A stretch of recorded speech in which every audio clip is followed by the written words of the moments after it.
গ্রামাঞ্চলে মানুষ দৈনন্দিন যে কোনো সমস্যায় পতিত হলে তারা কবিরাজ, ঝাড়ফুঁক, তাবিজ, বিভিন্ন রকমের মন্ত্র এবং কবিরাজরা আংটির মাধ্যমে সমস্যা সমাধান করে। এগুলোকে শরীয়ত সম্মত পদ্ধতি।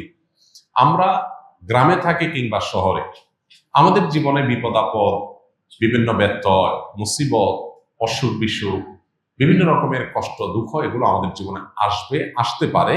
এটা আমাদের জীবনের অংশ। আল্লাহ জীবনকে এভাবেই করেছেন যেখানে সব সুখ দিয়ে ভরা থাকবে না, সুখে দুঃখে ভরা থাকবে।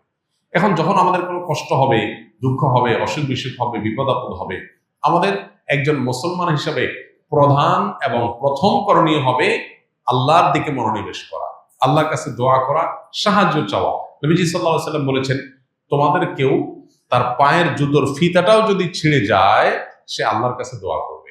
মনে করতে পারি আমরা যে এটা আবার কি এমন বিপদ যের জন্য আল্লাহর কাছে দোয়া করতে হবে। মূলত আমার পায়ের ফিতা ছুটে গেছে, আমি এটা ঠিক করে ফেলতে পারবো হয়তো, তারপর আমি মনে মনে আল্লাহর কাছে দোয়া করবো, আল্লাহ এটা একটা বিপদ হতে পারে আকারে ছোট, আপনি সাহায্য করেন যেন সহজে আমি রিপেয়ার করতে পারি, এটাকে সারতে পারি, ঠিক করতে পারি।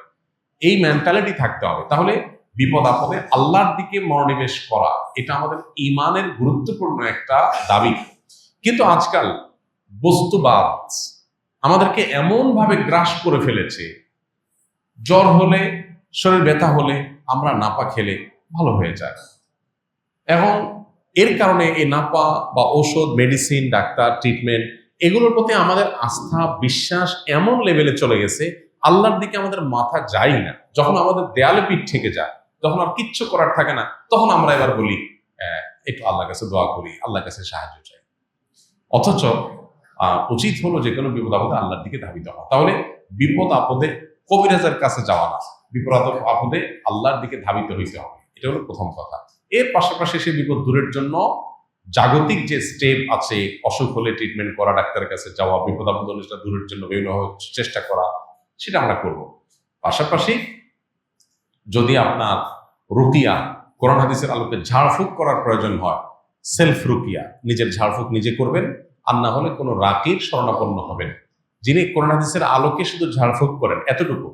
এই কবিরাজ, তাবিজ, কবজ দেওয়া বিপদ আপদে বিশেষ করে এটা নবী সাল্লাল্লাহু আলাইহি ওয়াসাল্লামের সুন্নাহ বিবর্জিত কাজ। এটা নবী সাল্লাল্লাহু আলাইহি ওয়াসাল্লামের কোনো সুন্নাহ না। বিশেষ করে আপনার অসুখ বিসুখ ছাড়ে না, বিপদ আপদ ছাড়ে না, এটা তাবিজ দিল, ঝুলাই দিলাম আর আমার সব দূর হয়ে গেল, এটা নবী সাল্লাল্লাহু আলাইহি ওয়াসাল্লামের জীবন দর্শন থেকে পাওয়া যায় না, নবী সাল্লাল্লাহু আলাইহি ওয়াসাল্লামের সুন্নাতে এটা পাওয়া যায় না।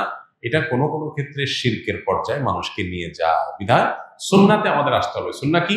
আমরা আল্লাহর কাছে দোয়া করব, কোরআন হাদিসের আয়াত পড়ে, দোয়া পড়ে পড়ে ফু দেব এবং আল্লাহর কাছে সাহায্য চাইব। এটাই হলো সুন্নাহ পদ্ধতি। আল্লাহ আমাদের তৌফিক দান করুন।